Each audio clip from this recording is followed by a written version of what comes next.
flow to the ocean, we can be able to actually ensure that we have enough water to be able to sustain our citizens for domestic use, as well as industrial use, as well as irrigation. And that is why, Honorable Chair, we're very grateful when our ministry received 2 billion shillings to help us in starting this program of water harvesting and storage by building small dams and water ponds across the country. And in total, Honorable Chair, we were targeting construction of about 140 water ponds and 71 boreholes. This would mainly be in the arid areas, and in phase 1, Honorable Chair, we were able to cover about 87 water ponds, which at various stages of completion. Right now, as we speak, we are standing at an average of about 90% completion. We are very pleased, Honorable Chair, that in most areas where we have completed these water ponds and dams, already we can see the success in the water harvesting and storage, because most of the water ponds are now full. And I was very pleased to hear from members, particularly from the Ukambani region. Honorable Manzo did tell me he has one in his constituency that is already full, and he would like us to go and commission it.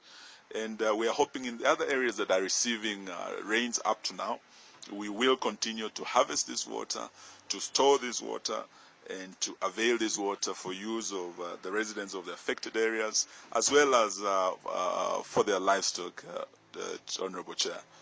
When you look at the other drought mitigation measures that we put in place, Honorable Chair, we were able to also receive funding under the drought mitigation program, and the initial amount that we received was about 221 million shillings. This was covering the period from November 2016 to January. For the rest of the country and the other ministries, Honorable Chair, what was set aside initially was about 5 billion towards, from November to January. And this was shared across several ministries, water, devolution, and health, and other ministries, as well as education. On our part, we applied most of the funding we received, the 221, towards water tracking. And we are covering about 23 ASAL counties. And in total, Honorable Chair, the water distributed was over 47 million liters of water. We had water trucks in all the counties in northern Kenya. And we want to also thank the county governments. We were collaborating very, very closely with the governors in the affected regions, where the county governments were also tracking water. And in other areas, we're partnering in terms of repairing boreholes. Many of the boreholes, as a result of the drought, were overstressed in terms of utilization. They were breaking down. And we did repair over 150 boreholes. We rehabilitated them. And even as we were doing the water tracking, Honorable Chair, we're also buying plastic tanks as well as collapsible tanks that would put in areas where there were no water sources. But with the water trucks, we take the water there and store this water in the plastic tanks or collapsible tanks, and the residents in the affected areas were able to get immediate relief just from the water that we had brought in that area. Honorable Chair, apart from this, we were also supplying water to help, particularly in the pastoralist areas.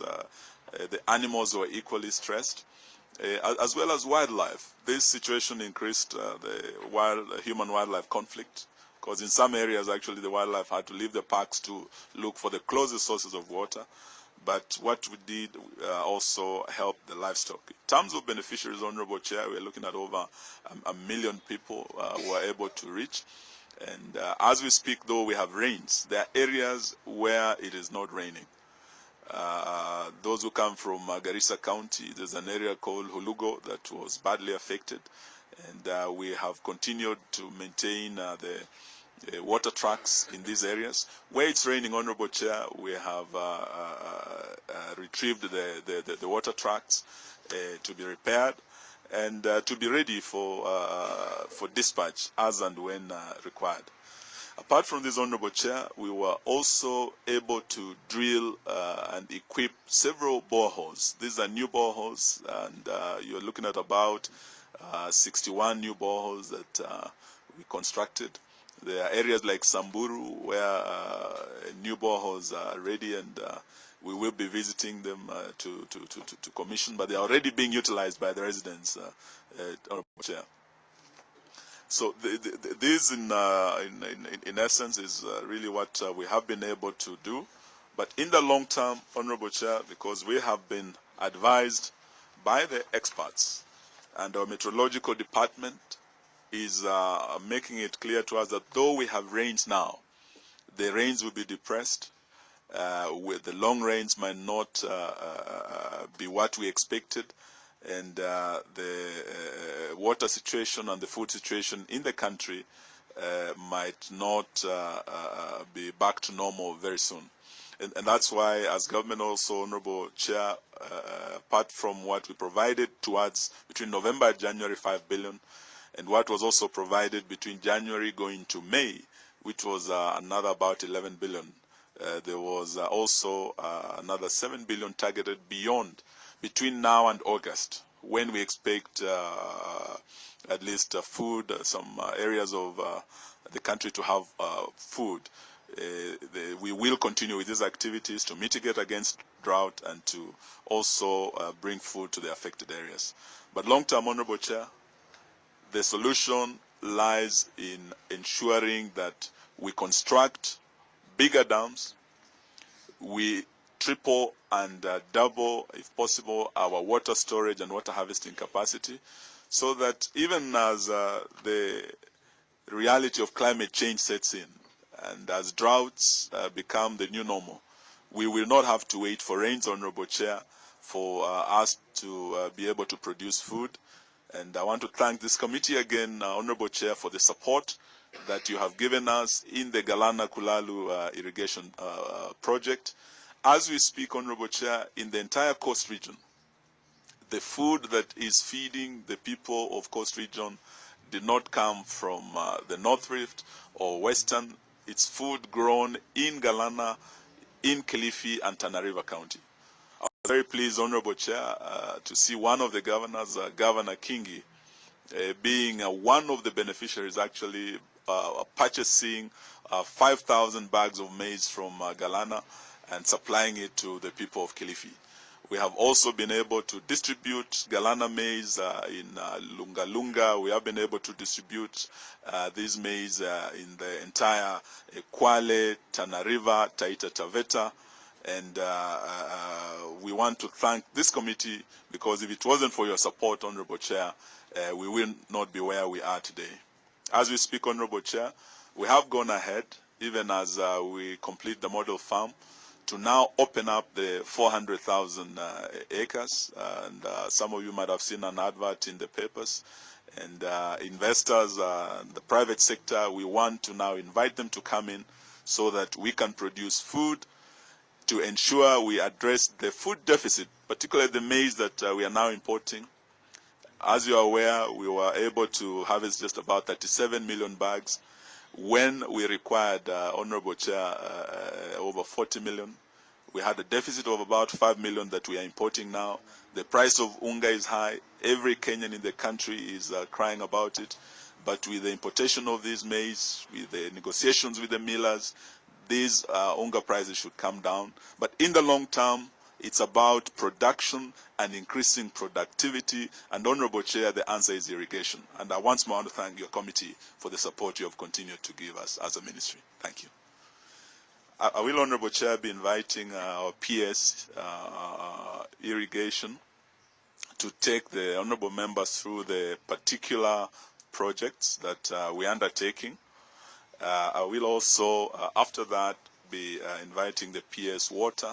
Professor Fred Sigo is here with us to also take you in details as to what exactly we did where in terms of drought mitigation.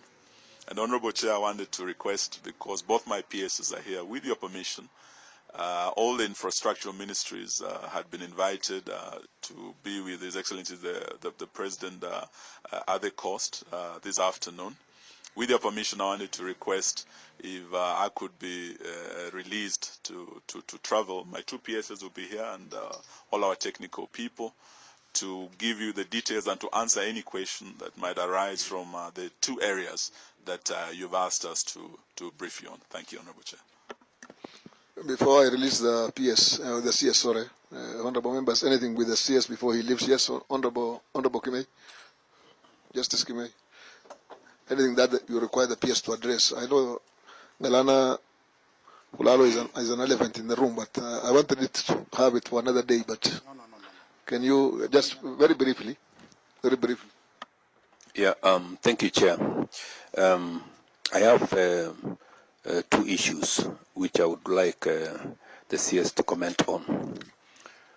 First of all, Chair, we all know about Galana Kulalo. In addition, Honorable CS, there are small-scale irrigation programs that were planned for marginal areas of the country. We wanted to know the progress that has taken place for the small-scale community irrigation projects in various parts of the country. And in particular, CS, I've been to your office on several occasions. In particular, there is a project which is stalled in my constituency known as Soin Irrigation Program. What has happened to that particular project, and what is the state of implementation for the other 3 small-scale irrigation programs in that constituency? Number 2, Chair, just a question of correction. The one I've seen in phase 3 under Soin Sigawet, and the constituency is Sigawet Soin, not Soin Sigawet. You've written it Chepkemei Primary School. It is not Chepkemei Primary School, it is Chepkemel Primary School. Thank you, CS. Chair, do I have the mic? I'm not a Mheshimiwa Chairman. Yeah, my name is Wandai. Chair, I know the CS really needs to leave, and we actually support his other engagements. Chair, 2 questions. One is on, because this one can't, I would want it to be answered in the absence of the CS. The matter of these irrigation projects, we were given 2 billion shillings. After a lot of haggling, I remember. Up to now, we are being told that phase 2 is yet to be rolled out, and once still phase 3 is under something called on procurement. I don't know what it means to be on procurement, and will be rolled out soon. Those were words. And the year is ending next week or so. Could we be told, and the PS is here, it's the first time I'm meeting her actually, could we be told what has made it difficult or impossible for your department to implement these projects? Yet you have got the money which we allocated to you. What is it that this committee needs to do to enable you to roll out these projects for the country to have irrigation projects up and running to address the matter of food insecurity? That is one. More so on the phase 3 projects. I want to know exact start date and end date of these phase 3 projects. The second question, Chair. Second question, Chair, is on the now infamous Galana Kulalu irrigation project or scheme. We we need to know in very clear terms how this project has contributed to addressing the current biting shortage of maize and maize flour, and in effect, addressing the issue of food insecurity. Because a lot of money has gone to this project. And whenever we get updates, we are made to believe that it is more and more of public relations. Public relations. We need to know hard facts in terms of numbers here. Yeah, thank you, Chair, and my apologies, Chair, for coming in a bit late. Chair. Sorry, Mheshimiwa. Just Mheshimiwa Washali. Just a moment. I can recognize the presence of Honorable Intimalo, MP Samburu East, and Honorable Washali. I think those are the two members who have come late after introduction. And I can also recognize the presence of Professor Sigor, the PS Water. So go ahead, Mheshimiwa Washali. Chair, I had apologized for coming in late. I wanted to ask the CS before he leaves that the last time he was meeting us in this committee, there was an issue on Twake Dam. And Twake Dam, part of the reasons why Twake Dam is being developed is for the purpose of regulating the flow of water that then would in turn help in maintaining the irrigation scheme of Galana, which will, in the course, provide food security for the country. I think, for some time, we have been following this in the papers, and that it has reached some stage where Procurement Oversight Authority had made a decision on what should be done on the tendering of the Twake Dam. Could you update us, Bwana CS, on how far you have gone? Thank you. Thanks so much, Chairman. My name is Honorable Kadeke Mbyuki.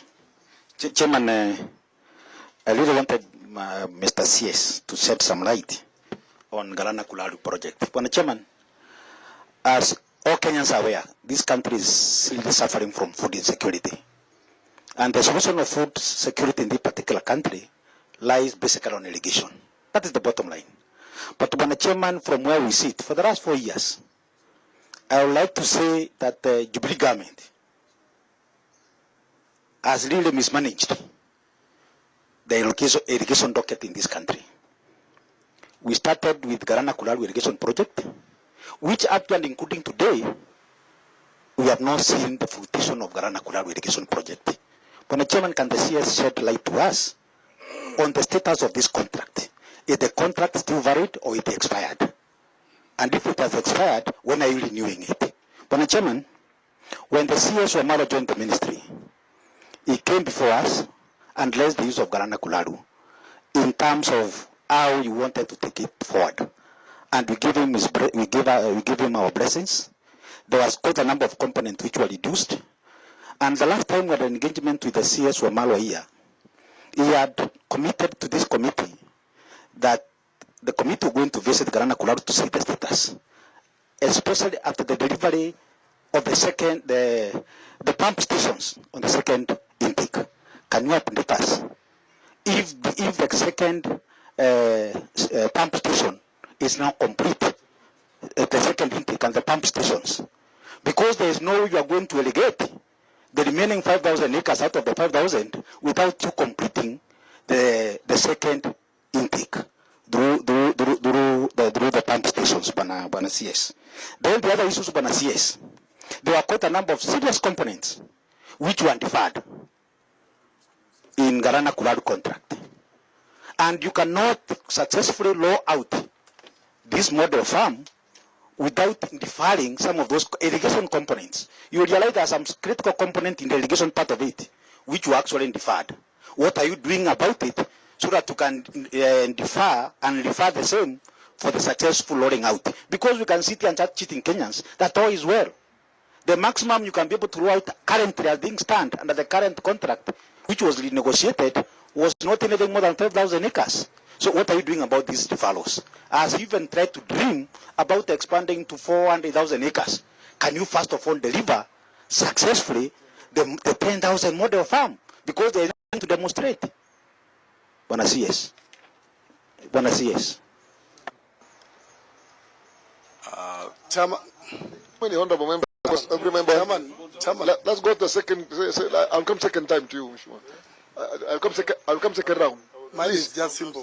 Everybody wants this question to be answered, and the minister has got already 1, 2, 3, 4, 5 questions. So yes. Can you answer those ones, please? Please, I'll come back to you because I have also something to ask.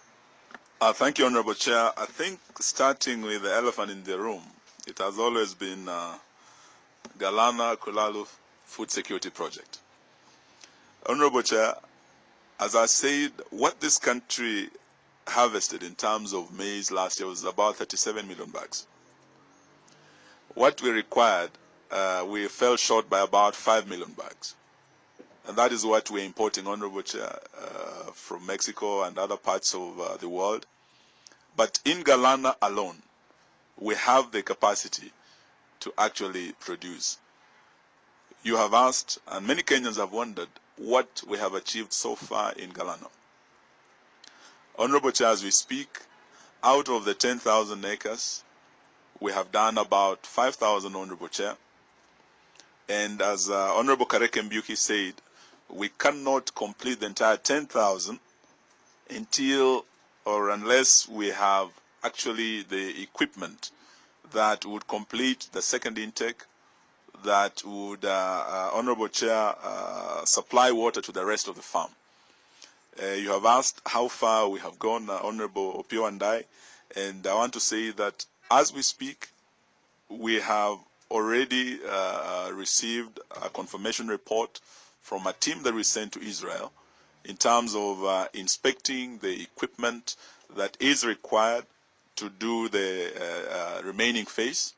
And by 30th of June, we will be receiving these pumps and equipment from Israel that our engineers have been able to inspect and are satisfied. Once supplied, we will be able to now complete the remaining part of 5,000 and the second intake.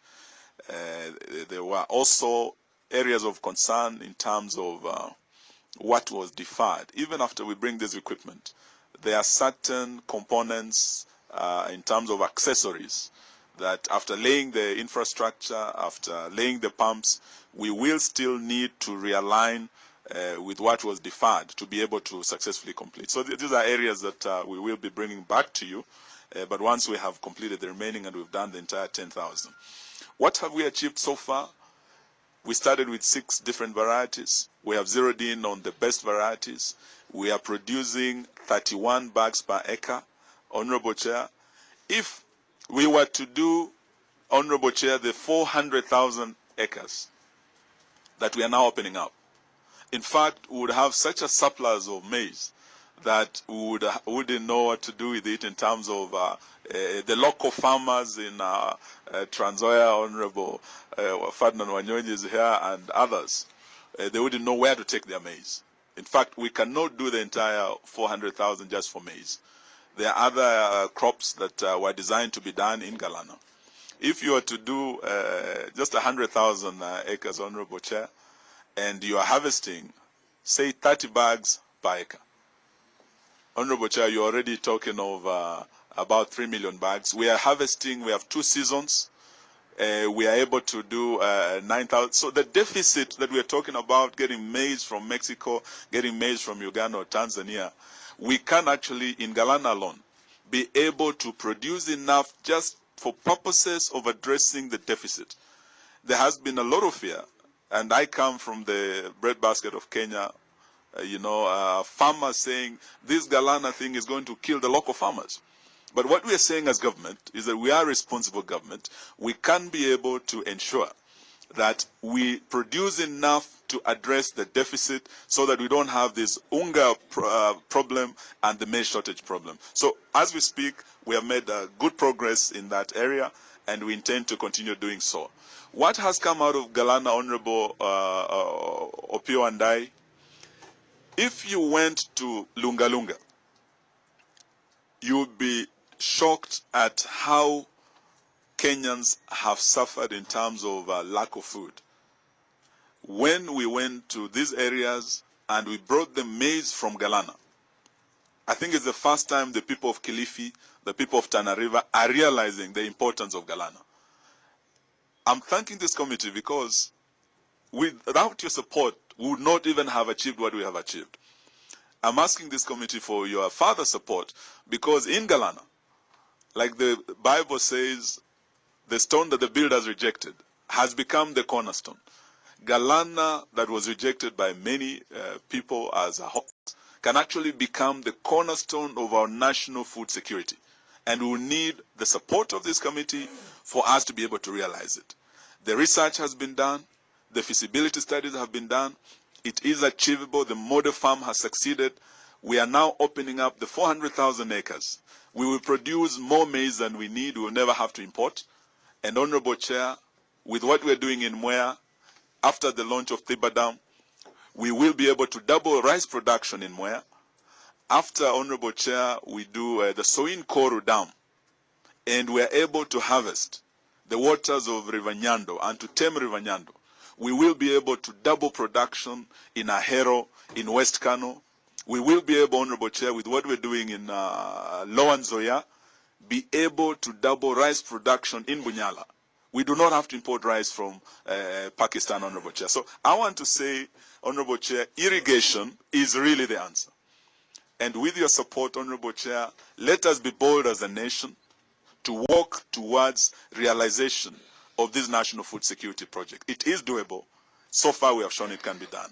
Coming back to Thwake, Honorable Chair, when I last appeared before you, there were issues, and I have always been very open and candid with this committee.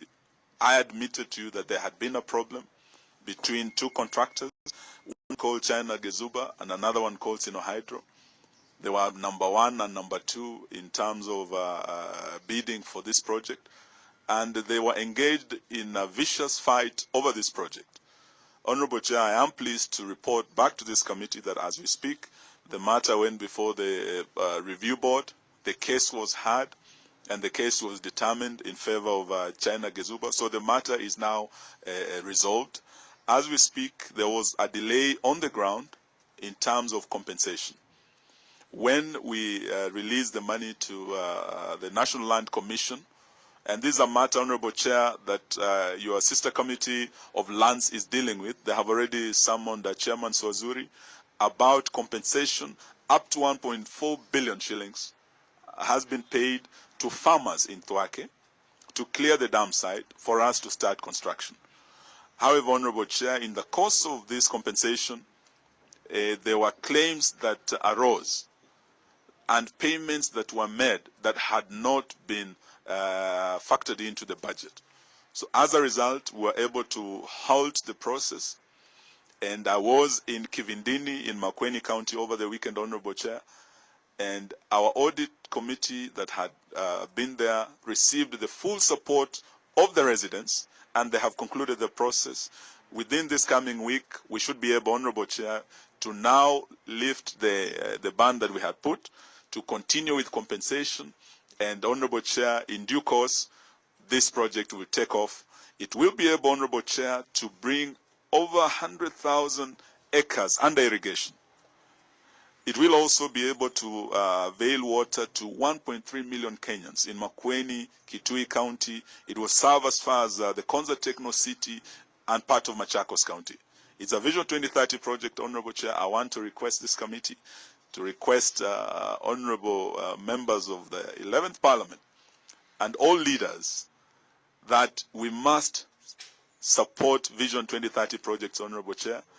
And this is one of those projects that will be able to succeed. When we come to small-scale projects, Honorable Chair, and Justice Keme had raised it, indeed, because of delays in release of Exchequer, it is true that we have delayed in terms of implementation of the smallholder projects.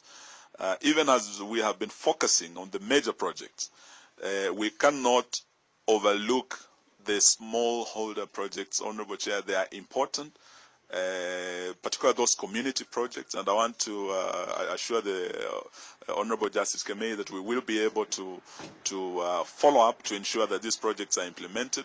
But going forward, Honorable Chair, we will be bringing before you the irrigation bill, and what we'd like to see in future is really a shift so that we allow the counties, because agriculture is devolved, we allow the counties to be able to do the smaller projects, and we are proposing through the irrigation bill the county irrigation development units.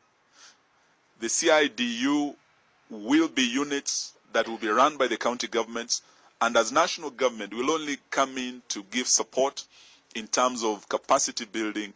But agriculture being devolved, we must allow the county governments themselves to run the smallholder irrigation projects, and this is the direction we want to go, Honorable Chair. Thank you. Yes, Honorable Nyonyi.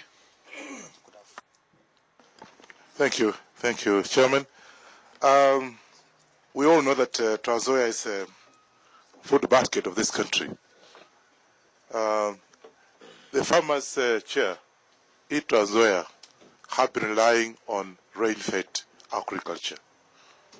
I want to know whether Waziri has any plan, because in fact the shortage today of food shortage in this country is because production in Trans Nzoia or the North Rift was because of poor rainfall. I don't know whether the ministry has any plan to have irrigation programs in those areas, particularly the large farms of ADC, where, Chair, if we had before irrigation, you'd be able to ease some of this problem we're having. In fact, the poor yield, as I say, is because of the poor production in Trans Nzoia and particularly North Rift. Do you have any program to do irrigation in these areas? There are also dams there that I'm just looking at the list of the dams. There's nothing at all from the North Rift, particularly Trans Nzoia, where I come from, and I'm sure some of those dams could be used in the irrigation programs. Thank you very much, Chair. I want actually to talk about the water plants, and especially the phase 1. I've noticed that there are some projects which are at various levels of completion. And Chairman, I want to confirm that my project in Machakos is actually completed. It got completed around 2 months ago. And I would wish the ministry to be able maybe to shortlist the efficient contractors, because I don't believe these projects would have taken such a long time for some other places where I can see they are still at 50–40%.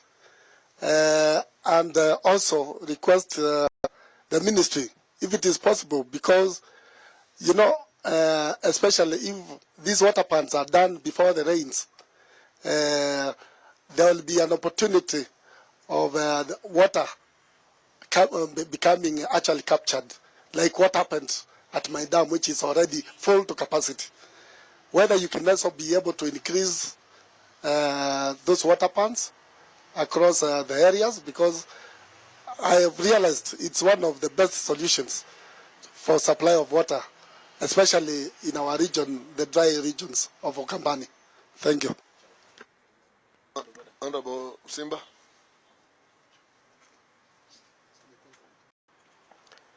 Chair, thank you. Just a quick, Chairman. Yes, Honorable. Yes, I wanted to, because the Water CS has just indicated the Duake Dam, the crisis we had is already resolved. And this is after actually you transferred all the CS, the PS then was transferred. And I believe because of the wars you had between you, yourself, and the PS then the water settled. But finally, you got your way with China Gezuba. because indeed the indication were very clear then. Are you assuring us that the process which took place was, did you follow the law to the letter? Because we realized the Mwangi was trying to protect the procurement procedures as they are laid down in the law. But so far, so good that if water is settled and Mwangi has left, now you have a new, of course, PS who could not be having much of the history of Gezuba and the other company. You need to assure this committee that the Kenyans, they're getting the value for their money in terms of the Gezuba project. Now that the work is seemingly, now things are working out. And Chair, you remember, the CS was here and explained to us clearly the whole process and why he was pushing for Gezuba. Finally, now that he has gotten it, his assurance that Gezuba is going to finish. Is it going to finish the process? Second, Chair, there is information, money to close to 1 billion, Chair, which Treasury releases to irrigation. Now that Bwana CS, you have indicated clear that the only way to go is irrigation. Money is being released from Treasury, gets in the ministry. The PS sits on the money for 2-3 months down the line. Given that they are contractors for around 3 years, they have not been paid. Can we be told why should your new PS sit with the money? Money was supposed to be paid to the contractors who have been auctioned.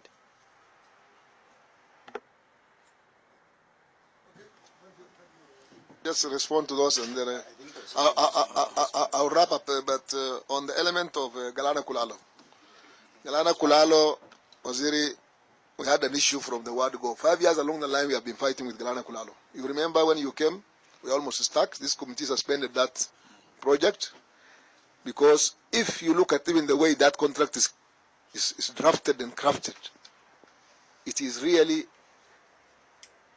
putting the government in a very awkward position that there's no exit clause totally. The contractor can do anything at will. He can do whatever he wants, what time he wants, because there's no contract without a time frame. We thought with the Israeli company, which has a capacity and the know-how and the technology, modern technology, this project could have been complete by now. So it is the incapacity of the contract that has been awarded. Because one time you go around and make it a government-to-government, single sourcing, we have been having an issue with even the awardment of that contract from the word go. And it has now ended the way we have now. 5 years, we have just irrigated 5,000 acres, which we are not even sure of. And we anticipated to irrigate 1 million acres. That's what the Jubilee government has told Kenyans, despite the fact we are the ones, as this committee, which objected that we should not be able to irrigate 1 million in Galana alone, but spread it throughout the country. But the original concept was to irrigate 1 million acres out of the 170 million acres, 1.7 million acres in Galana. 1 million was supposed to be irrigated. But today, or to date, we are still struggling with the same contractor. Really, we had a problem of funding. Yes, Treasury was ding-darling. And then we get out of that box. We had a surplus money with the donor funding of 7 billion shillings that we settled for the last time after splitting or departing some of the components which are very critical, which the Vice was just trying to say. Mostly the post-harvest issue, the storage aspect, whereby today that maize could not have been stored anywhere until it is now. There's a lot of wastage on the farm. So nevertheless, what is the status of that contractor up to now? As we talk now, because when you came on board, you promised that by September last year this project is going to be complete. Again, it moved to March this year. What is the status of that contract? Is it still on or it is off? One, that's for Galana Kulalo. Twake, Thwake, has the contract been signed now as we speak? Because we have got three major components of these programs. One is the Thiba Dam, which we are still struggling. We don't know what is the status. Has the contract been signed? And then the Thwake, and then the Galana. Those are the three major flagship projects for this State Department. None of them could be on course up to now. Surely. Are we really serious about whatever we are doing? Because I'm maybe still doubting, are we going to get into the box of Galana Kulalo contractor with the Thwake Dam again? Because that fear has been there. On the other hand, I can see the Galana Kulalo in the supplementary, the Thwake, in the supplementary 2. They have reduced by 800 million. I don't know whether we have been aware of that, because the reduction has been proposed to us and it is here just tabled before me for the second phase, for the supplementary 2, which is just being discussed by this committee just from now onwards. So those three components, which are very critical, what are really the status of those projects? Has Thwake contract been signed? And if so, how are you going to handle between the land issue, the compensation issue, and then the contract moving on? The same thing we were told in Tiba. The land compensation was 2 billion when we came in 2014-2013 financial year. We allocated 1 billion shillings left with 1 billion, which we gave out the following year. That compensation has now gone to 5 billion shillings. How it keeps on changing is an issue for Tiba Dam. We have never raised that issue up to now, but it is also an issue of concern to this committee. So really, what is the status of irrigation as a department? After we had a lot of hope when it was made an entity on its own with its own permanent secretary and you as CS, when it was removed from agriculture, because we thought agriculture was too large and that it could not be able to apprehend with the workload in irrigation, which is very critical for this country. So apart from even thinking of moving to North Rift, where Mheshimiwa was requesting, if we could not have done whatever we are supposed to do, how do we move to North Rift? Forget about North Rift. On the other hand, the issue was raised by Honorable Kimeia on the flagship, on the small-scale programs, which was the presidency's directives, whether it is by Deputy President or whether it is by the President himself. So the directives of even the presidency is not being implemented. So what is really going on in this department? We have no much issue with the water, because it is not even under docket of this ministry. The only issue is when the 2 billion shilling came, it came through. We approved it under water. In the middle, it moved to irrigation. Now we had even another same problem with the issue of the members' issue of what do you call these things? A small component, not water pans. The issue of this issue which was given to drought areas. Equalization. The equalization was given to water. They did an issue which is going to be another problem. Now it is be moved to water, and from water to irrigation. These two departments, which comes under you, Waziri, really, there's a lot of fighting even after Mwangi left, which cannot be able to be good for this country. So really, where are we standing? Because irrigation has over 5 billion debts, pending bills. The same thing is going to happen here now with this financial year, that we are going to close our financial year, and the 2 billion shillings has not been spent, even 1 shilling out of it. The first phase has not been paid. The second phase, you don't know even the status. The contract has not been signed. The third phase is not even known the status. We avail that money for people to benefit, for the service to be delivered. 12 months along the line, we have been fighting inside, from one department to the other. So can we again now carry forward 2 billion shillings debts after June? Who's going to be responsible? Tell us what is really going on, Waziri. Thank you, Honorable Chair. Just to start with the last issue you raised about the contract status of Thiba, Honorable Chair, this had already been signed, but there was a component about the local content that had not been factored in. And this being now a requirement with the advice of the Attorney General, that part is being renegotiated, and we should be able to conclude it, and we should proceed. As to the issue of compensation in Thiba, it is completed, but we faced some litigation because there were about 3 litigants within the dam site. And I'm happy to report to the committee that now that case has been concluded, and as soon as the legal issues are sorted out, we should be able to launch Thiba Dam and to do the groundbreaking very, very soon, Honorable Chair.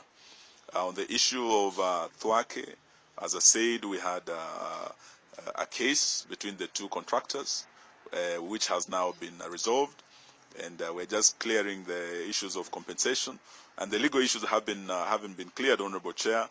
The contract, Honorable Chair, should then be signed very, very soon. On the issue of Galana, this contract, Honorable Chair, as I had said, was lapsing, and there was a request for extension. Part of the conditions we have put is to ensure that given any extension, Honorable Chair, this should be the last extension we are giving to this Israeli company. And that is why, Honorable Chair, even as we are going towards the final leg of the project, we had to send a team to Israel to verify the equipment before they are delivered on 30th of June.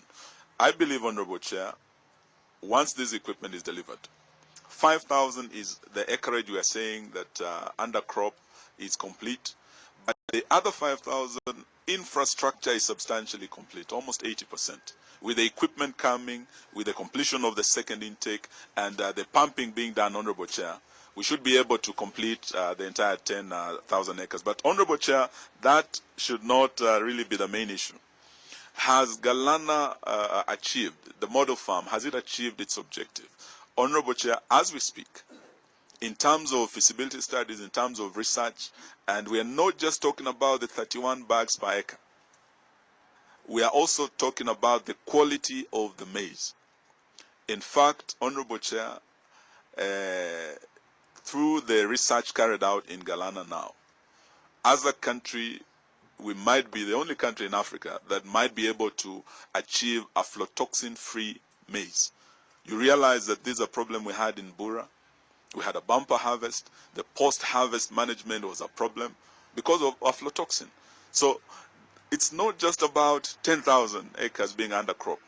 It's about preparing and arming Kenyans and other development partners who come in to help us produce food. And this we have substantially achieved, and that is why we can now confidently say we are ready to open up 400,000 acres. Once, Honorable Chair, we have all these under production, and part of what we'll be doing is building a dam within the Galana area, and we will be able, Honorable Chair, to address the issue of the food deficit in this country.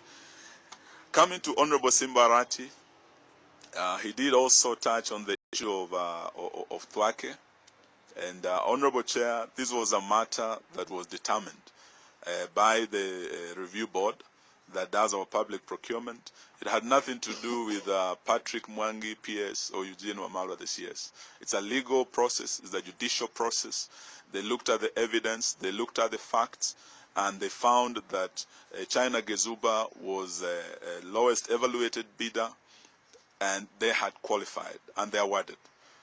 We neither appeared nor influenced this PPO in any way, Honorable Chair, and I want that misconception to be removed from the minds of this committee that I had a preferred contractor or my PS, or that we had a fight. That is not so. And the legal process haven't been concluded. Then, Honorable Chair, the project will be proceeding. And I also want to clarify on the issue of the capacity of this contractor to finish the project. It was an issue that was raised, and Honorable Chair, we have been able to deal with this contractor in other projects, not just in Kenya, Honorable Chair. They have also delivered projects in Africa, and we did due diligence both here in China and they were also involved in the construction of the biggest dam in China, the Three Gorges Dam. So in terms of capacity, we have no doubt that this contractor has the capacity.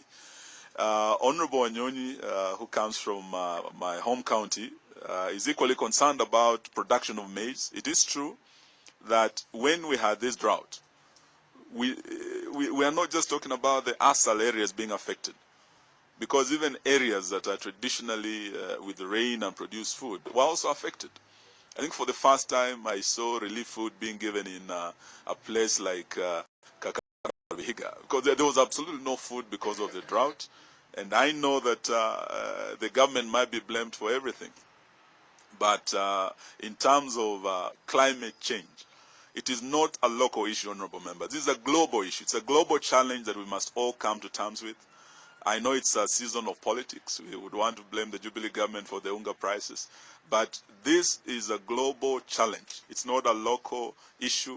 And what we must come up with is really both long-term and short-term solutions, because it is the new normal. We will be having droughts regularly now more than before. Their severity will increase with time, and we will also be having floods as disaster. As we speak, at the coast where we had drought a few months ago, I was in Marere, in Kwale, where we were taking Galana maize to feed people in Kwale County. Honorable Chair, I went back there are floods that swept away the Marere pipeline that brings water from Kwale, Marere Springs into Mombasa. We are repairing that pipeline now. The Mwache Bridge was swept away because of floods. So climate change, honorable members, is a reality. It is the new normal. So as legislators, as policymakers, we must come to terms with it and look at how we're going to deal with it in future, beyond our politics that we are engaged in right now. Honorable Chair, when it comes to Trans Nzoia, whether we can do irrigation or not, I want to say that, Honorable Wanyonyi, it is possible. We are also looking at the sugarcane area in Western. And in partnership with the Israelis and the Egyptians, we are setting up something in Bungoma that we'll be looking at the issue of irrigation or irrigating sugarcane. Our neighbors, Sudan, Uganda, when you go there, they're irrigating. Egypt is irrigating. I think we might be the only country that's not irrigating sugarcane. And we can be able to produce more. We do not have to import sugar in this country, as I've said. And one area that we are looking at, Honorable Wanyonyi, is the area of irrigation, even in areas that traditionally have rain. I think it's an area we'd want to engage in further, and I want to assure you that we will also partner with that. Honorable Victor Munyaka, I'm happy that, as I said, I was in Ukambani last weekend. Already the water pans we did are full. I think with more money, and Honorable Munyaka has asked if we can do more.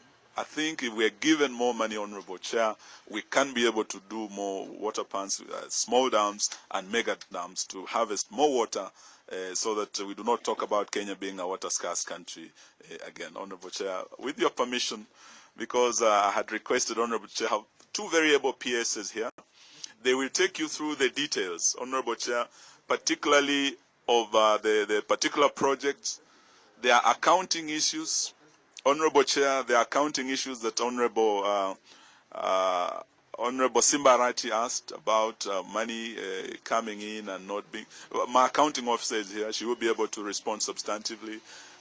Issues with water, Professor Sigo is here. With your permission, Honorable Chair, I wanted to request that if I can join His Excellency the President.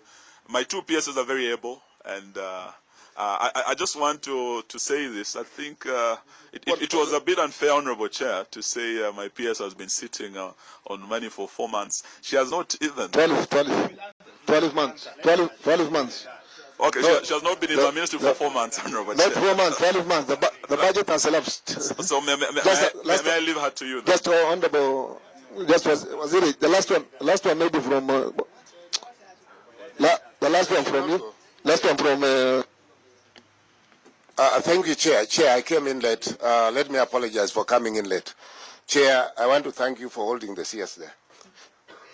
Bwana CS, let me appreciate the fact that you have been in that ministry for a very short time. But this government is coming to an end this term, or in August 8th, 7th. And then thereafter is the general elections. When we say a new government, I presume you will be there if Jubilee wins. What would you be proud of to have implemented in this particular ministry? Chair, I am concerned with that question. The minister comes from where I come from, those sides of Trans-Nzoia, and I always proudly talk about him. But I want to talk proudly about him because of the projects that he has completed. But when I look at the project, the main projects he's talking of, they seem all to be having problems. If you are in a house that you live in, and your bedroom has problems, your doors have problems, it means you are not in charge. Bwana CS, can you tell us how many projects so far, since you came to that ministry, you have implemented, and you can talk of proudly before your colleagues? Thank you. Order. I want to release the CS only when, maybe that's a very general one. Yeah. Chairman, mine is a very general one because, Chairman, if you can protect me. Yes. Chairman, mine is just a general one, just a general concern. Am I jubilated and I support Jubilee? But Chairman, the issue of Garana, kindly give us the timelines. When you think, because as we sit here, the contract expired in March. When are you renewing it? And for what extension? What time? What are the timelines? Then the other issue, Bwana CS, when you are here, you demonstrated to us the packed maize meal at which you told us you could be able to sell at 70 kg at 70 shillings per 2 kg. Can you really be able to tell us the status of the maize meal, which you really demonstrated to us, and it was a game changer to this particular country? Bwana CS, as we sit there, the millers in this country are holding hostage to Kenyans. They are holding government hostage. And the only solution which you have in this particular country was in this contract the way it was initially envisaged. The only problem with the Galana Kulalu project was the implementation, the way it was rolled out. But the idea was extremely very noble. It was a complete pack together with a maize meal, so that in case we have a problem with the private players, then the government could have had its own meal. Even if you bring maize from Mexico, the government itself could have milled the maize and distributed at a cheaper price with very little subsidy. So when we are talking about these deferrals, and the maize meal was also part of the same, Bwana Chairman, Bwana CS, you really need to assure this particular committee what we are doing about this particular noble project, Galana Kulalu. Because with the successful implementation of the model project, then we could comfortably now be able to go to the next 400,000 acres plus, which we have already advertised. But was wondering, why do you even go and advertise even the 400 when you have not even successfully loaded? When from where you even see it, you are not even happy yourself. When you don't even see that finished product from Galana in our supermarkets, in our villages, that's our only main cause of concern. Because it could have been game changer even to Jubilee. But for now, only distributing the maize there in the drought-stricken areas. Honorable Chair. I need to release. I need to release the minister. Yes, what's your point of order? Thank you, Chair. In fact, I'm in line with what the comment you are making. The CS requested to excuse himself, and the beauty here is that the members are asking general questions. Can we leave those general questions for either another meeting, the next meeting, or to ask the PS, Chair? Order.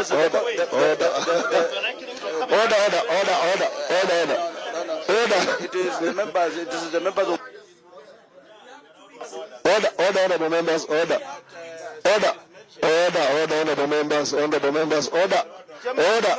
Chairman. Order. Honorable Honorable. I think it's a prerogative of the chair to release the minister or to hold him. So, Honorable Washali, you have really stepped your mandate. I can see the senior elder, Council of Elder Chairman, raising up his hand. Yeah, Mr. Chairman, I'm very happy that you give me this this chance. Yes. Mr. Chairman, today I have followed the PS the CS in explanation, and I found that I think he has done a lot. My son, why you wewe unashika ulimi ya papa yako? Wewe utakuwa kazi na mzee. Utapata kazi bure tu. Mimi naona explanation, Mr. Chairman. It has gone along with our worry which we had last time, and the CS has put it, and I think we should congratulate him for these things. Secondly, I wanted to ask the CS that in parts of Western, where we have had rain sometimes, as you have said, the changes of the weather, but also take into account, CS, that the land is becoming smaller and smaller. We are now having points instead of acres. So if we can't move to also irrigation, then we are not even going to have our own food on the table, Mr. Chairman. So I wanted to put it to the CS to look at this one as he goes away, and it is good that we give him a chance to go. Okay, thank you.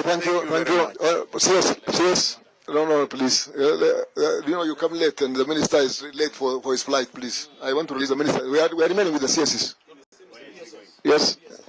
Mr. Chairman, as much as we want to interrogate the Cabinet Secretary, I think this matter, and I'm supporting you, we need to bring a closure. And the closure cannot happen at this session.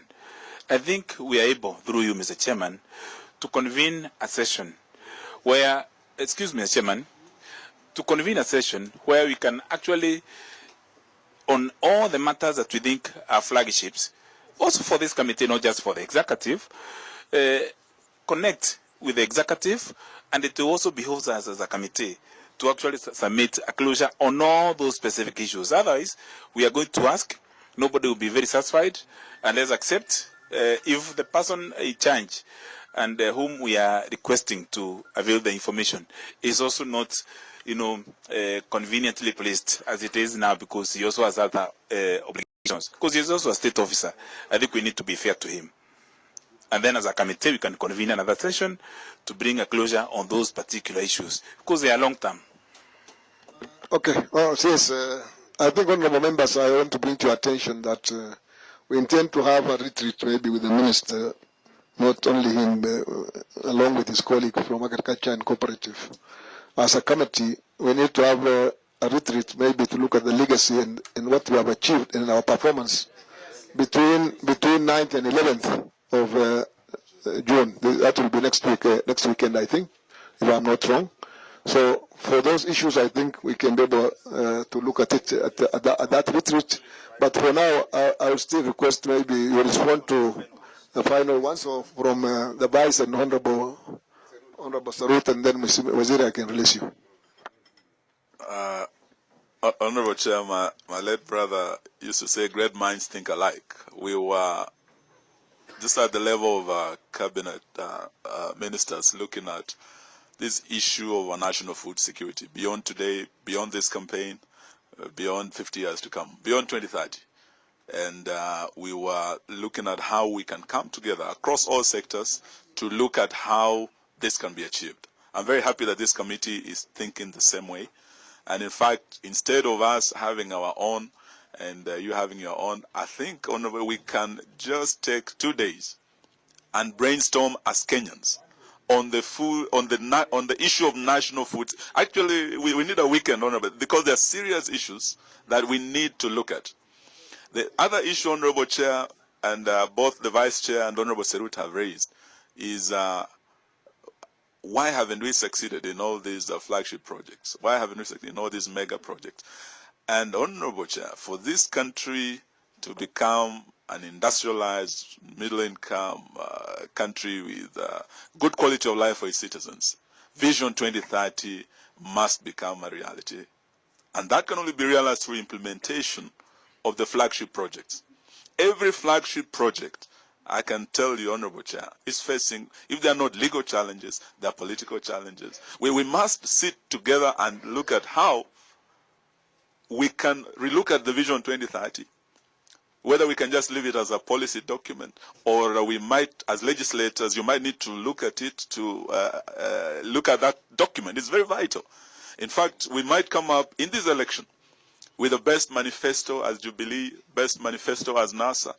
But the Vision 2030, Honorable Chair, remains the best manifesto for this country, and we must all start looking at it beyond this election, Honorable Chair. I'll be very happy to be part of that dialogue, that we can come together, in the words of Prophet Isaiah, come, let us reason together about Kenya's national food security.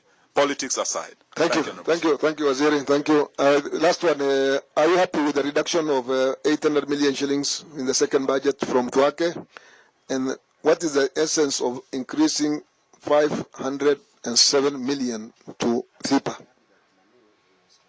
What is the reason behind, at this time of end of financial year, what is the reason behind increasing 507 to THIPA Dam and the reductions of 800 million from Tuake?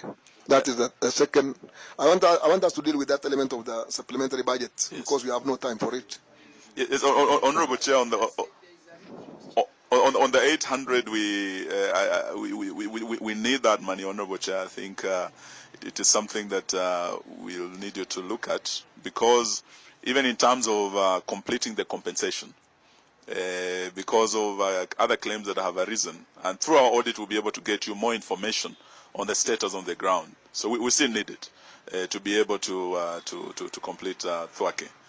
As to THIPA, Honorable Chair, as I said, there have been litigations that have been concluded, and we might also need more money for THIPA to get off the ground. But we are concluding the legal issues, and we should be able to launch this project very, very soon. Thank you. Which one is more urgent? Because look at the time frame. Look at the time. We are left with only maybe 30 days of June, or before we close the financial year, because what they did was remove 800 from Tuake, and then 500 was allocated to THIPA, 507. So, do you need to deal with the mitigation for these 30 days, or because there's no need why we should keep money, and maybe other ministries require this money if you cannot be able to utilize it? It's rather be given to other ministries. But for this one, I think they only did internal, because they removed it from THIPA and then put it under, from Tuake to THIPA. So, which one do you want to finish first? Which one problems is urgent that you can deal with within these 30 days, so that this project can be able to take off? Honorable Chair, Tuake, because we are the tail end of the compensation. We have already put in 1.4 billion. We need to clear the dam site for us to ground break the construction of that dam. So if you take anything from Tuake, it will affect the compensation process and the clearing of the dam site, Honorable Chair. Okay, thank you. I think Honorable Minister can release you, but for honorable members, please be aware we have got the millers and CS Agriculture this afternoon. So please, for those of you who want to leave, you know that 2:30 we have another meeting with the CS Agriculture and the millers on the maize issue. So, Honorable CS, I think we remain with the PS irrigation, and then we can also release Honorable PS Sigor. Sigor, I have no issue with him, because he is dealing with a drought issue, and the drought issue, the Ministry of Water, the Committee on Water can be able to handle that element of the mitigations of drought. So I have no issue with you. Yeah, as we release the CS, because of in terms of time, let's have some order here, please. Let's have some order here. A lot of movement, honorable members. Can we have order? Can we have order? Yes. Yes. What is it? No. Yes. Why should you release the PS water? Because we have got issues that we need to raise with him. I think he should remain behind, just as the way the CS said. Okay. Just remain on the. Professor, you just remain behind. Let me see this. Chair. No. Let me continue. Chair, on members.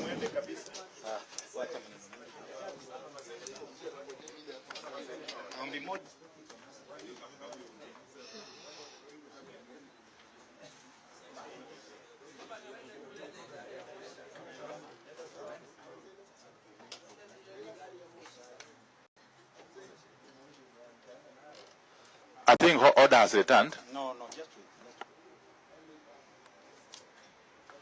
Thanks so much, members. Let us just settle down, then we can be able to proceed. I think we can be able to continue the meeting. And I would really like to request a lot of sobriety so that we can be able to clear up all the other pending issues with our two remaining PSs. And I want to start with the Mheshimiwa Opu and I. Chair, I remember I was one of the first people to raise some issues to the PS. I really seek indulgence, Chair, that she responds to those issues I raised before we moved any other thing else. And if I may remind your memory, what I wanted to know from you is the timelines for these phase 3 projects under irrigation. Now that no phase 2, she will tell us. Now that the year is coming to an end, and we've been sitting on this money. We've been sitting on this money. Yeah, unnecessarily. So can you tell us from now, when do you expect these phase 3 projects to come to an end? Okay. Let's answer that please before. Please. Let's be orderly first. There are multiple issues that we have been raising left, right on this aspect of irrigation. We know the problem is so wide and so big. Can we specifically deal with the element of the 2 billion shillings for small dams? And then when we do away with it, if there's anything that comes up on the issue of equalization, I also need the PS to respond. So can we go systematically, item by item, so that at least we don't get mixed up? So we are dealing with the 2 billion shillings. PS, we gave 2 billion shillings this financial year, 12 months along the line. Whether you are there, you are not there, the process was on before even you came. That first phase was 87 dams. We don't know at what cost. We are told now by the PS, the CS, that they are 90% complete. Why can't you pay those contractors? Because that is the first issue. Before we come to the third phase, even the first phase, why can't you pay those contractors? Number 2, the contract for phase 2 was rolled out, people applied, and you were supposed to sign contracts. Why were those contracts not signed? Number 3, what has gone wrong with the phase 3, the way Honorable Gunja is asking? So those 3 aspects, can we get your answer on those 3 issues? Thank you, Honorable Chair and committee members. As you're aware, I came into the ministry on the 3rd of April, and it was surrounded with a lot of many issues in the public domain. And my first duty was to stabilize the department and ensure that the department is ready to deliver its mandate. What have I done in the last 1.5 months that I've been an accounting officer in this department? The first thing I've done is to fill in critical gaps that were in the department. Critical positions in administration, human resources, finance, even procurement were all wrong. And in the last 1.5 months, I have rectified that to ensure that the department is strong enough to be able to deal with the issues, with the issues that are at it. Just tell us what was wrong with the personnel. Sorry? Just tell us what was wrong with the procurement, what is wrong with them. Have you removed the officer? Was there any gap that there was no officers to execute those things? What is wrong with the office? In some cases, the officers were not there. Like administration, like senior finance manager, senior HR, and senior procurement. Those were not existent in the department. Senior? And yeah. The ones that are able to actually manage this level of duties at the department. We are still trying to secure, and I've already applied to Treasury for senior procurement manager so that we can be able to streamline the procurement processes. Now, as I address that point, I'm going to talk about the issues surrounding the water harvesting program. When I came in, the phase 1 had already been issued and work given out. The first thing I did was establish an inspection team to go out there and inspect each and every of these 87 water plants, to establish to ascertain whether 1, they were happening, 2, whether they had been completed, and 3, whether the state of works was as per the contract. Secondly, about 3 or 4 weeks into office, I was presented with phase 2 contract documents, which I held on to because I wanted to do a thorough analysis of phase 1, which I did. I got the report on the 19th of May. Upon getting the report on the 19th of May, we established that some work had actually been completed and on time, and about 15 or so contractors had failed to deliver. The letters for their warning and caution are in this letter. Some of the contractors in phase 1 had actually been given work in phase 2, and yet they had not delivered in phase 1. My work is to ensure that if we are going to award any further contracts when I am here, is to ensure that those contractors are able to efficiently and quickly deliver on time. As soon as I got the report on the 19th of May, the signing process for the phase 2 began for the contractors which were not blacklisted in phase 1. For the ones in phase 1 who we have blacklisted, we have sent warning letters, we have sent caution letters, and unless they improve, they will not be getting any further work with the department. On phase 3, as we speak, the bids are being opened. We expect to conclude this process within 14 days. Now, you have asked a question about the 2 billion pending bills. About a week ago, I received from procurement a document asking me to authorize payment outside of the IFMI system for the phase 1 contractors. That's against the law, it's against procurement regulations. Any of these contractors in phase 1 should have been defined in the system when they got the business in November. This did not happen. It's an irregularity. It needs to be fixed. And so I have tasked my procurement team to sit in Treasury from yesterday to ensure they regularize that process to allow us to pay. So unless that is done, then unfortunately we'll have to carry this forward. But everything must be done according to the law and within regulations and within procurement guidelines. And that did not happen when these dams were procured, when I was not the accounting officer. So to summarize, phase 1 projects are 90% complete. Most of them will be commissioning. We have an elaborate commissioning schedule that begins next week. The ones that are between 70 and 80%, we have told the contractors they must finish these works within the next 1 week. For phase 2, we have begun rolling out the ones that did not get blacklisted beginning Monday, beginning yesterday, and we actually hope they'll be on ground by the weekend. For phase 3, we opened them today under tight security to ensure there is no leakage of information, to ensure there is no compromise in the process, and we hope to conclude this again in 2 weeks. I submit. Thank you. Yes, I think I'm sure you would have known the history, as I mentioned, of this 2 billion, how it came about and landed in your docket. The executive has a prerogative to change the functions from one department to the other. I think the president can be able to do it at any given time. It is by law. We don't object. But when the same government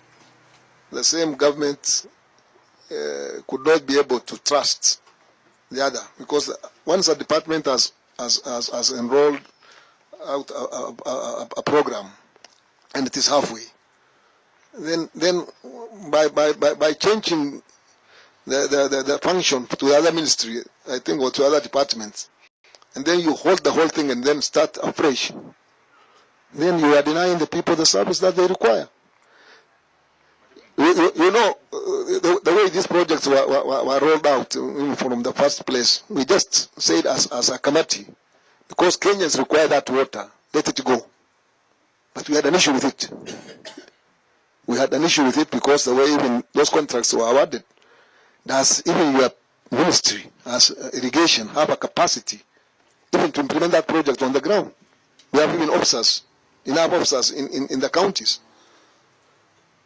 That money, when it went to irrigation, Department of Irrigation, we thought it would go to irrigation department. You held it at the headquarters, and then you rolled it out. Now you are telling us you are doing the audit, the project, which I've never seen a project which has not been paid for, which has not been completed. That is being audited.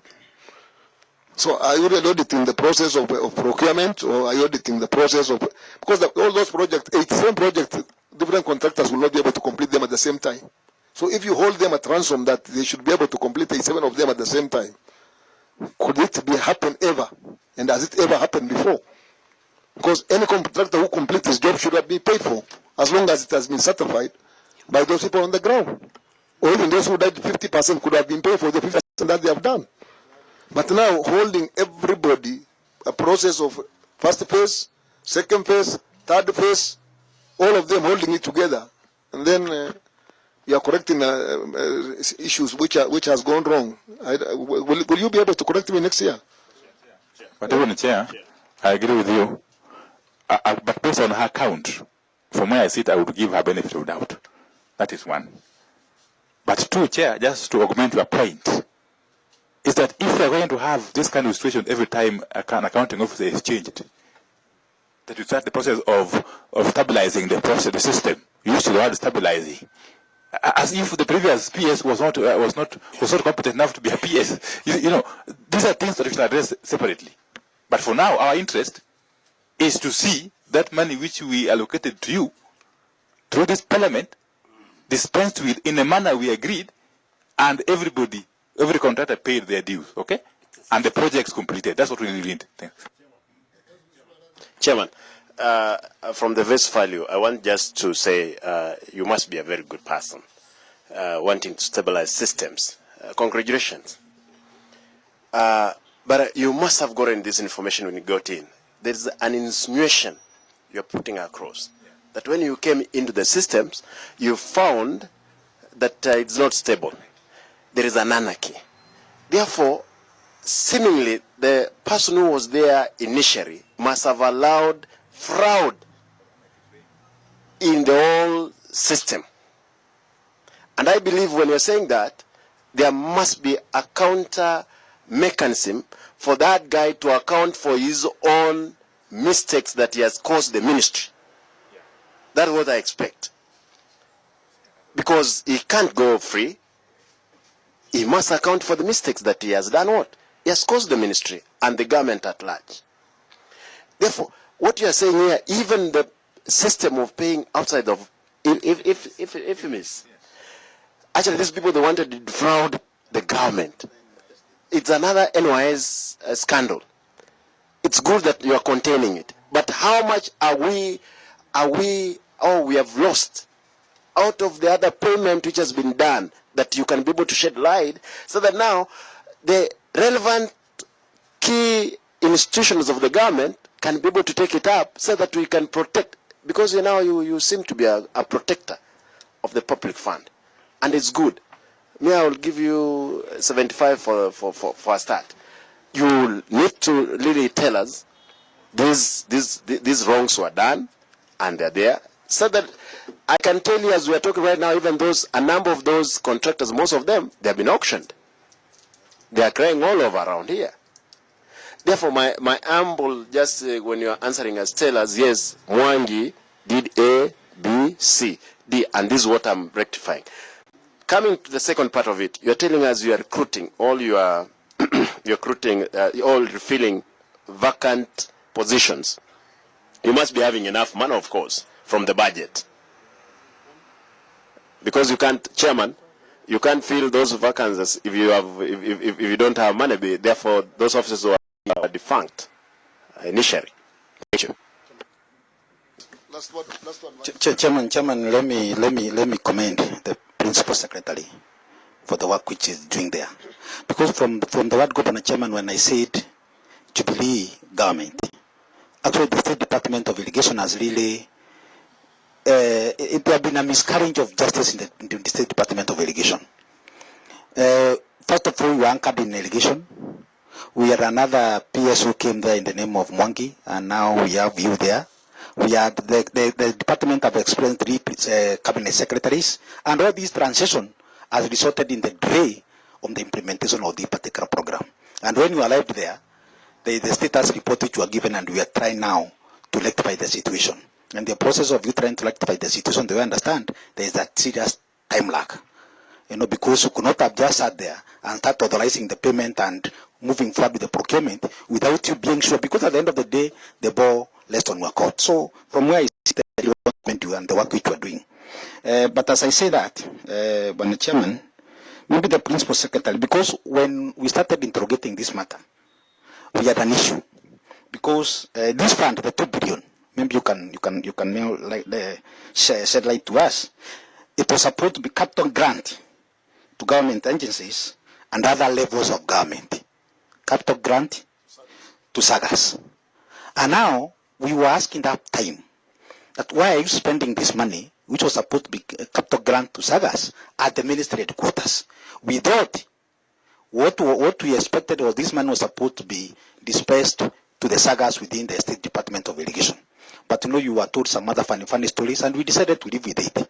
And now you have come there, you have found a lot of issues which we are trying to sort out. Maybe you can be able to shed light to us. Are you comfortable with still the utilization of the funds the way it was done at the Ministry of Headquarters? Because even this next financial year, 17-18, we have allocated more 2 billion to the similar programs because they're extremely very noble. Lastly, Madam PS, on the phase 3. We have said they are being opened today. We expect the process to end within 14 days, which is 14th of June. Can you give us some comfort that indeed, from where you sit, at least we are going to see them through before the end of the financial year, because we understand from 15th of June now government starts closing down. Can you really give us that assurance that at the end of the day we are going to see the process complete and the contractor may be on site before end of July, because now once end of July, when you go to the next financial year, now everything may collapse. Can you give us the comfort that indeed this project will be rolled out? Because even the Mwananchi out there is really desperately waiting for them. Thank you and good job. Thank you very much, Vice Chair, Honorable Chairman, committee members. I will begin with a question raised by the Honorable Chair. Honorable Chair, what I've said is that the phase 1 certificates at this moment cannot be paid because none of those contractors were defined in IFMIS. And until that happens, it will be impossible to pay them. So what I have done is ask my procurement team from yesterday to tomorrow to ensure they stay and camp at Treasury. They're not even in my office right now. They're not in Maji House. They're at Treasury to ensure they capture all those contractors in IFMIS so we are able to begin paying. So unless that happens, to regularize the process, it will be very difficult to make that payment. On phase 2, we've begun rolling out. We expect our contractors to be fully mobilized and on site in exactly 2 weeks from yesterday, from Monday, for all the phase 2 contractors who have not been blacklisted. For phase 3, we open today, and I can assure you, Mheshimiwa, that by June 30th, everybody will be on the ground and working. And again, this is a process which I have undertaken myself. It's very cautious, so it will go quite smoothly and very, very quickly and very, very fast. In terms of Mheshimiwa Arati's questions, all I can be accountable for is my actions since I was appointed the accounting officer for the State Department of Irrigation. And because even the work that I have found there from the previous government, from the previous administration, my signature makes me accountable for the due process of whatever I sign. And therefore, I must ensure, despite the fact that I fully trust the work of my predecessor, I must ensure that whatever I append my signature on is good value for money and are contractors worth of serving the Kenyan public. And I'm ensuring that that happens. In terms of filling the vacant positions, we are not filling vacant positions. These gentlemen and ladies were posted to the State Department of Irrigation in July 2016. They have never reported. This incapacitates the department severely. And I think 2 or 3 days into the department, I had to ensure that I contact every PS holding an officer that was supposed to report to the State Department of Irrigation and contact every PS who is responsible for those schemes of service to ensure that all those officers are released immediately to report to the State Department of Irrigation, to ensure that we strengthen the department and ensure that critical positions are manned by the right level of skill and can provide the right level of advice and guidance to myself as a PS. So it's not outside of the budget. It was within the budget, but they just never reported. The 2 billion, yes, is captured as a capital grant. and I found it's already been implemented within the State Department. Gentlemen, when I listened to this committee, I've been there for just 1.5 months. And 1 month into the role, I've identified several reasons as to why we sit here and talk about lack of delivery of flagship projects, lack of delivery of flagship programs. And these are mainly surrounded by institutional capacities that are lacking, institutional challenges, both at the department and at our implementing agency. You both have raised the issues of Galana Kulalu, and you're right. 1 week into the job, I visited Galana and Bura irrigation schemes. And my visit with the contractor, I ensured we realigned, reprioritized, and refocused his efforts to ensure that he focuses only on the core mandate of the project. Rather than focusing on building a road or a school, he focuses on delivering the model farm. And with that, we are sure of delivering about 8,000 acres of irrigable land shortly.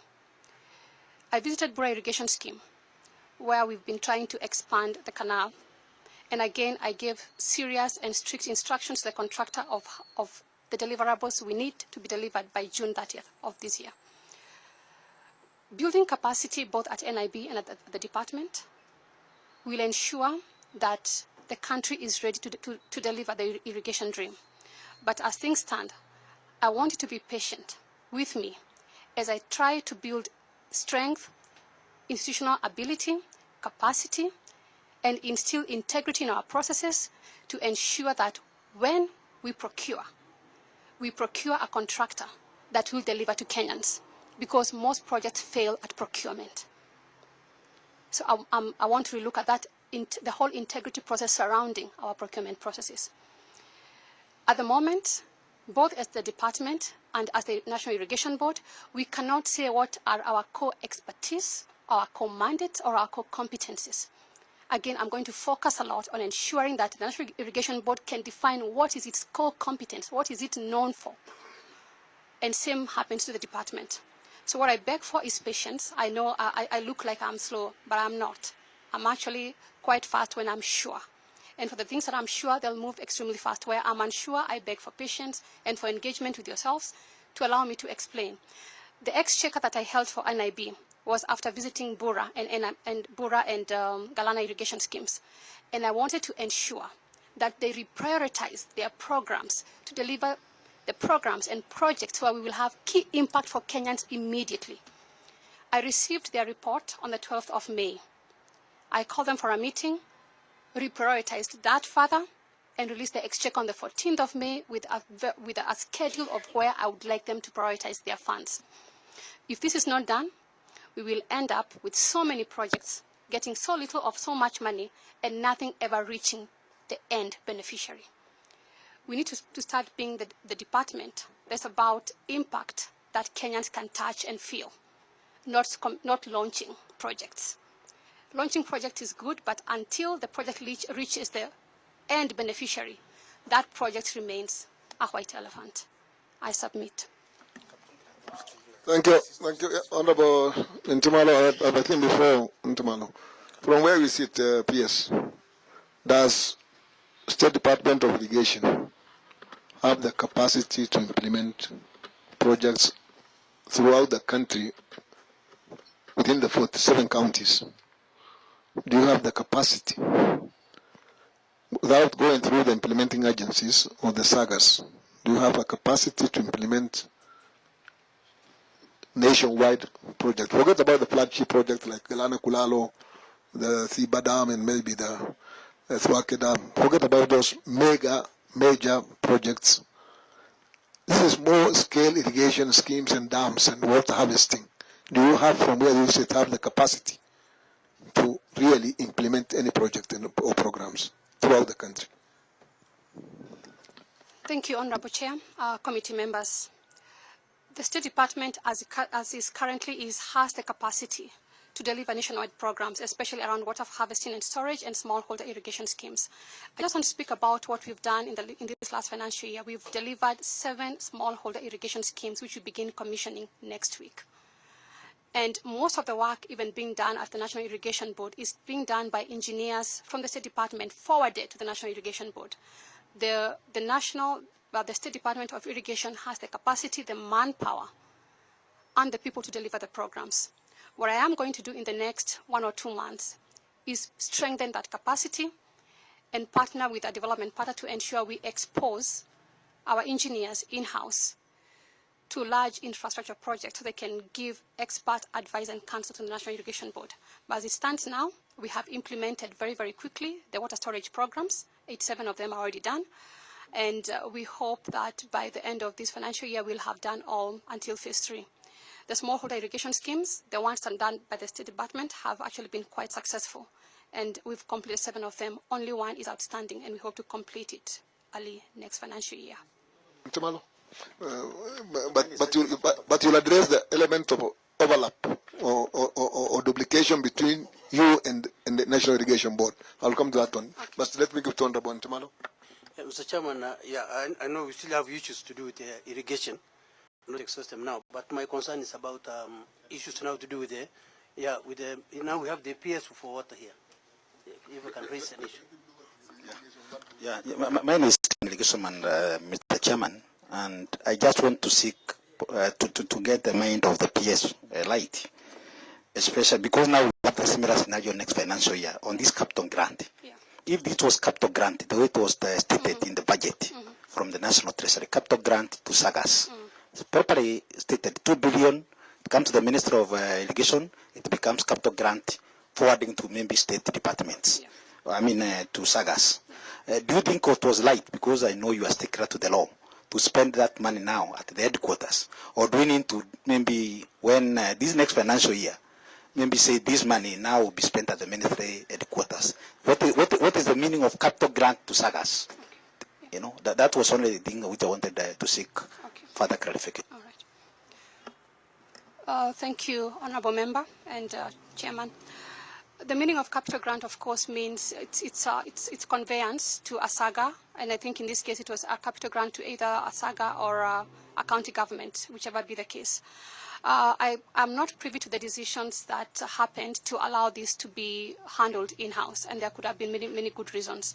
But what I want to beg from the members of this committee is patience as I look at both the functions of NIB and the functions of the State Department, so that each of them has a clear mandate and a core competence in one area where we know this is their expertise and this is where they focus on and this is their mandate, and we build their capacity on that area. Right now, it's very vague.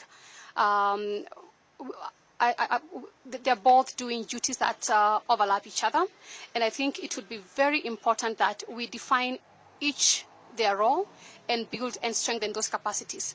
So I'm still in the stage whereby I'm trying to define what do I want NIB to be known for and what do I want the SDI to be known for, and we build those capacities. As I get that clear, I beg your patience, but as of now, I'm not aware, I'm not really privy to the decision that made this stay in the department, and I will engage further and come back to you with a view.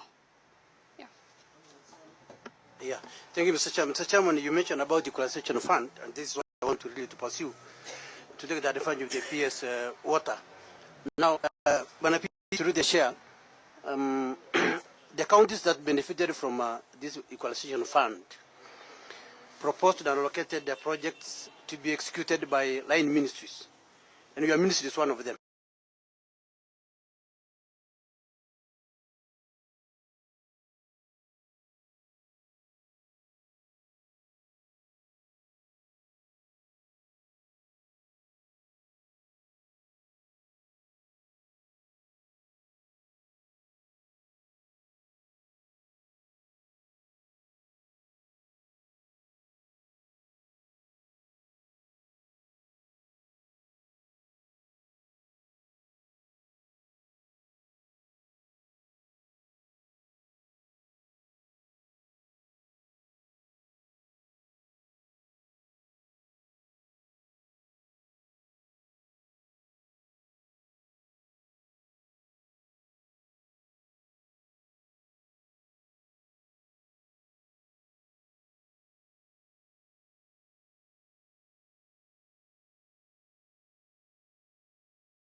funds is under a fund in central bank. So and therefore it goes beyond the financial years. So depending on the contracts which have been signed, some of the contracts give a period of 1 year. Others, if I can pick the example of one of the dams in your county, Yamo Dam, when the designs were finished, it was established that it will be spent, it will require this amount of money, and therefore we are now in the next process of advertising for that project so that it starts. Yeah, so I cannot tell you. It depends with a specific contract, but averagely I can say the equalization fund projects will take a period of 1 year, others up to 2 years. Yeah. Chairman, PS, I think the real issue is not whether the fund is really lapsing because of the financial year. The real issue is, as you have said, for the last 4 years, this was the first time the government or the Treasury has released the equalization fund. We lost 4 years. In fact, this is the 5th year that this fund has been released.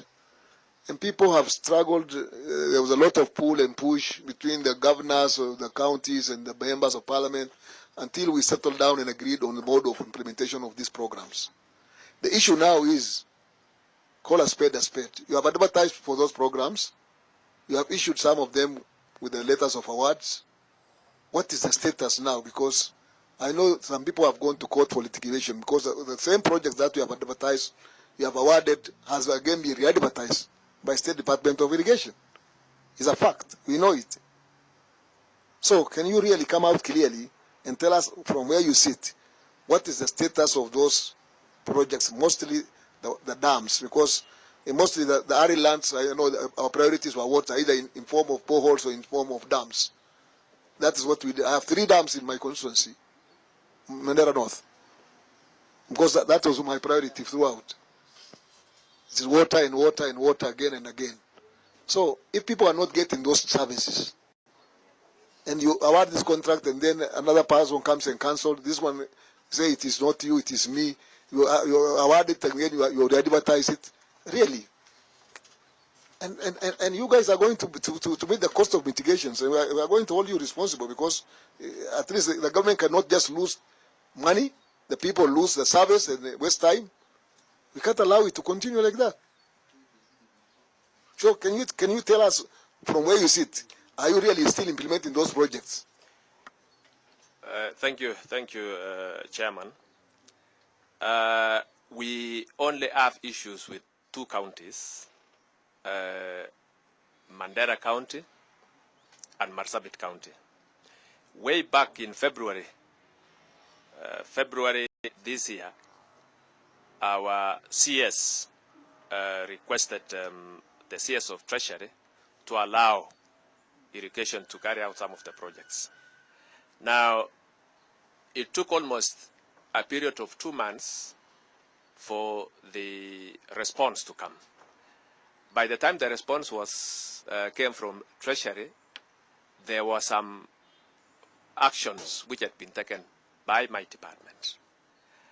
But since we were directed that the projects will need to be implemented in State Department of Irrigation, then it became the genesis of that, what you are talking about now. So it is a case which we are discussing in the ministry. In fact, in the morning, we were discussing with the minister and my colleague. And on Friday, by Friday this week, we will be able to be in a position to say, to mention about what we need to do on the same. So it is an issue we are taking up as a ministry, and we will sort out in the best interest of this country. Okay. I will leave it to you, but surely the public outside there are really crying for those services because people need water like yesterday, and equalization delayed, as we all know. Some of them may not be of your making or my making. It's a fault of the Treasury to release those funds in terms of delays, and justice delayed is always justice denied. If you have no fund for other project to be rolled out, And the few that we get funding for cannot be able to take off because of these technicalities. Then, gentlemen, I think we are really doing disservice to this country and to the Kenyans. We have to be sincere with ourselves. We are all Kenyans. We know we have got very limited resources. And if the little resources that are available could not be able to serve people on time, then I think we have a problem. Because I'm sure you pay money to advertise as a process, and then you cancel this and then re-advertise again. It's a process. It costs money. So look at it. But if the element, some of these things are issues are administrative. Administrative is an issue that you can do in-house. And if that issue that you could have done in-house spill over to the public there, that they suffered because of your negligence in terms of administrations, then I think we cannot allow that to continue, PS. Both of you sit down and look at those issues. If the process has been complete, even if they want to take over the implementation, then they can take over from where you have reached. There's no need why you should go back and start over afresh the whole process. It is going to be very unfair to those contractors. It is going to be very unfair to those consumers. That's the public who are waiting for those dams. It is very unfair for the government, taxpayers, which has availed that fund. So when is the time frame that we are going to expect to get answers from you? That question is for both of you. When we expect the answers that we have sorted out that matter?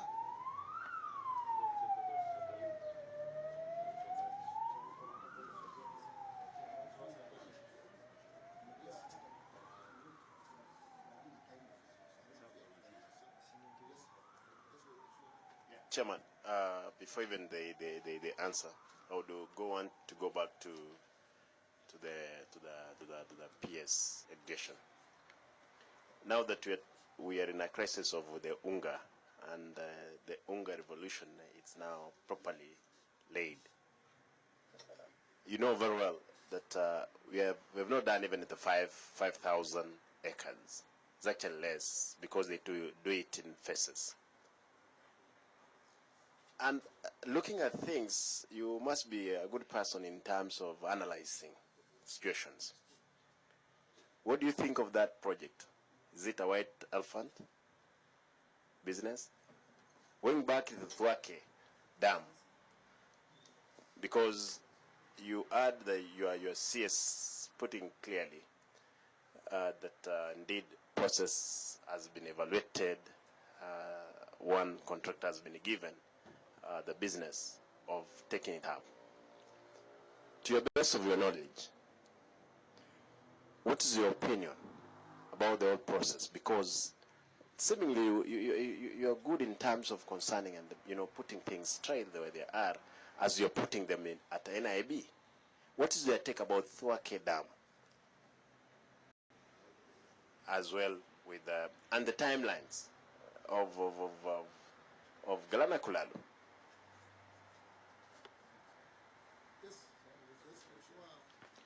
Thank you, Chair. Mine is just a question. I was going through this list and I wanted maybe to get some information. Sorry, I came late though. I'm seeing, I don't know whether it's by design, but I'm seeing in my county all the constituencies have either a borehole or a water pan or something. But I'm seeing my constituencies nowhere in the pictures. I don't know whether it was by design or what. Through the list I was going through. That's the problem of coming late. Chairman. These things are done in phases. Yeah, I've gone through the phases, so I don't know whether mine was all the three phases. All the three phases you have gone through. Chairman. Don't answer that one. Chairman, can I just ask my interest? Chairman, I really want to appreciate Professor Sigo because he has been doing a good job in the Department of Water. And the way you have been rolling out the programs in the entire country, it has really been commendable. But Mr. Chairman, still going back to the PS, it's the Department of Irrigation. On these matters, Garana, because the way I've heard from you, you have all the goodwill and all the good intention. And honestly, from where we sit, we have been interrogating the use of Garana from day one. And we adore our serious reservation, because the entire concept is extremely very good. But the way it was implemented, from the consultancy to the main contract, it really left a lot to be desired. But we are here, we are now. Having gone a lot of various leadership changes, we are where we are now, and we need to want to focus on going forward. First, it was on the expired contract, which expired in March. What are you doing about it? And now, in case of an extension, from where you sit, you would like to extend this contract for how long? And lastly, it was on those deferrals, because there are quite a number of critical components, which unless they have been undeferred, then even the main irrigation works cannot really be successful, you know, because they're extremely critical. Then the other issue is what I talked about, the issues of the maize meal, because you have realized the current problem which we are currently facing as a country is that the government and Kenyans are really being held hostage by the millers. And when the people who crafted the Garana Kulalu concept, the model farm, and they insisted they wanted the maize meal to be there, it's just for sake of contingency. Like when we look at the health sector, we have NOC playing the role of leveling taking care of the competition in the market. What is your take on this? Because to me, last time we were here, the CS demonstrated for us finished product, packed maize meal, 2 kg. And from where I sit, my vision was, if government can be able to produce this and be able to distribute to the vulnerable Kenyans as the milled maize meal, whether 2 kg, 5 kg, 10 kg, it can go a very long way. And since we have gone through this process, what is your take on the future of the model farm? Because the model farm should be a center of excellence, where Kenya and the rest of Africa can come and see modern technology being practiced. So that when we are now trying to encourage the extra 400,000 acres, people can see a center of excellence. And not only maize, even other food stuff, maybe sugar cane and ABCD, a case study. So that now when the people see a success story in the model farm, they cannot be interested to go and lease maybe 100 acres, 200 acres, or thereabout for within the farm. So kindly share with us, because the vision has been very good and the intentions are extremely very noble. But there have been a lot of miscarriage in the implementation of the entire thing. I think that's the final question. Yes, please. Thank you, Chair and honorable members. I will begin with Honorable Arati's questions on what I think of Galana, and I think I will then move on to your Galana question if I come to the question on Vakeda. As you said, Honorable Kareke, I think we are where we are right now. There were challenges along the way, but most of those challenges are around institutional and management challenges of the project.